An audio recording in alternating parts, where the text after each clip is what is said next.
জন্য কালকে পদযাত্রা করলেন। আমি তো দেখলাম সাকুল্যে একজন নারী আপনার সঙ্গে হাঁটছে।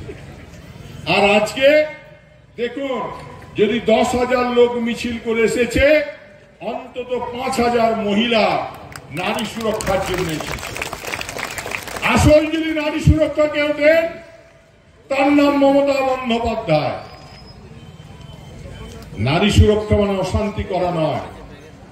নারী সুরক্ষা মানে উস্কে দিয়ে সাম্প্রদায়িকতার দাঙ্গা ছড়ানো নয়। মমতা বন্দ্যোপাধ্যায় বাপের বেটি। তাই যেদিন আর্চিকরের ঘটনা হয়েছিল, প্রথম মাঠে নেমেছিলেন মমতা বন্দ্যোপাধ্যায়।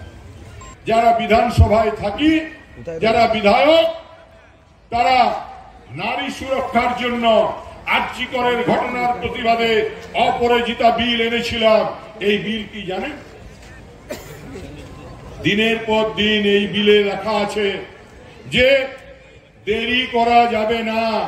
যিনি মহিলার উপর অত্যাচার করবেন, যিনি ধর্ষণ করবেন, সেই ধর্ষণকারীর একমাত্র শাস্তি হলো ফাঁসি। সেই বাঙালি, বাংলায় যিনি বাস করেন তিনি বাঙালি। আমাদের বিডি বিশ্বকর্মা আছে, আমার খুব ঘনিষ্ঠ বন্ধু। বিডি হিন্দিতে কথা বলে, বিডি হলো হিন্দি ভাষী বাঙালি। আমি বাংলায় কথা বলি, আমি বাংলা ভাষী বাঙালি। আমরা কিন্তু সবাই বাঙালি। তাই যখন প্রকাশ্যে জনসভায় দাঁড়িয়ে তিনি মাননীয় নগরপালকে, আমি শব্দটা উচ্চারণ করতে আমার ঘৃণা হয়, কারণ সেই রক্তে আমার জন্ম নয়। যিনি বরাহনন্দন বলে সম্বোধিত করেন, তাকে বলি যে আপনি যে কাল গোগলায় এসেছিলেন, আপনাকে হুটার বাজিয়ে যারা নিয়ে এসেছিল তাদেরকে আপনি গালি দিচ্ছেন। আপনি যাদিকে দুর্গাপুরে নেমে জিজ্ঞেস করছিলেন কোনো অশান্তি হবে না তো, তারা কিন্তু সেই মানুষ যারা আপনাকে সম্মান দিয়ে, আপনাকে পাহারা দিয়ে, আপনাকে এখানে মিটিং করিয়ে নিয়ে বাড়ি ফিরিয়ে দিয়েছে। বন্ধু, নিজের পরিচয় মানুষকে দিতে হয় না, ব্যবহারিক পরিচয়। তিনি তো লোহা চুরি, কয়লা চুরি, বালি চুরির জন্য ডিগবাজি দিয়ে আপনাদের দলে সাবানে ওয়াশ হতে চলে গেছে। তো এই তো আপনাদের সঙ্গী সাথী। আপনি বলে গেছেন এসআইআর হতে দেবেন না, এই এসআইআর করবেনই। আরে করুন না ভাই, इसका बाजू में कितना दाम देखा जाएगा। প্রথমে ঘর সামলান। আপনার এক বিধায়কের নাম ভোটার লিস্টে তার বাবার নাম নেই, তার কি হবে শুভেন্দু বাবু? আপনার এক এমপি, তার পুরো পরিবার বাংলাদেশে থাকে, তাকে স্বরাষ্ট্রমন্ত্রী করে দিয়েছেন, তার কি হবে শুভেন্দু বাবু? আরে আগে ঘর সামলান।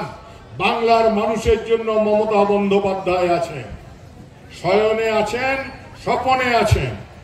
এই লোকসভা কত মার্কিন ছিল রে? লোকসভাতে 6,500 ছিল।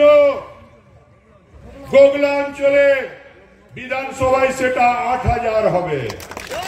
কি হবে তো? কি হবে তো? এটাই আপনাকে গোগলার মানুষের জবাব হবে। তাই বন্ধু, আর যারা ভাবছে 4.5 বছর ফুরফুরে ভাবে ঘুরে বেড়ালাম, আগ্রা দিল্লি ঘুরলাম, তারা আবার যেই ভোট আসছে, ভোট পাখি হয়ে আসবে, বলো আমি গরিবের মসিহা। কম্বল দিচ্ছে, কোথাও তিরপল দিচ্ছে।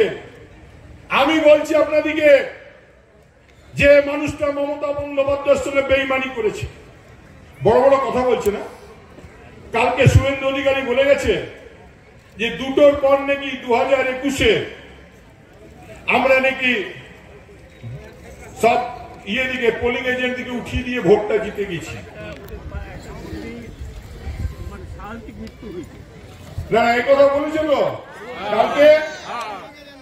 এবারে আমি বলি এই মঞ্চে অন্তত 15 জন আছে যারা কাউন্টিং এ ছিল, তারা সবাই জানে যে শুভেন্দু বাবু আপনার ওই বন্ধুটি আমার নাম করতে ইচ্ছে করে না।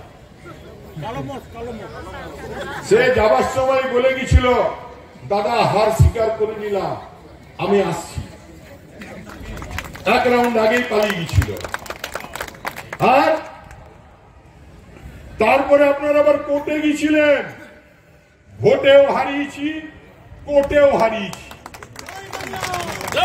আবার বলছি ও কত মরদ আমার জানা আছে, আমি বলতাম না এই কথা।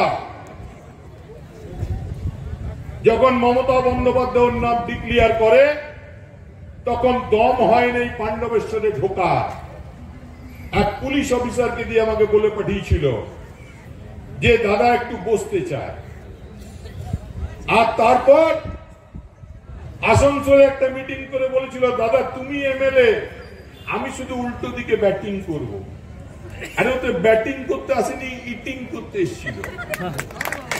তাই পরের বারই পাণ্ডবেশ্বরের মানুষ তাকে কাটিং করে দিয়েছে। আর এবারেও যদি আসে ঠোঁটা মুখে ঝামা পাথর ঘষে দিয়ে ফেরত পাঠাবো, কথা দিচ্ছি। কি হবে তো জোরসে বলো।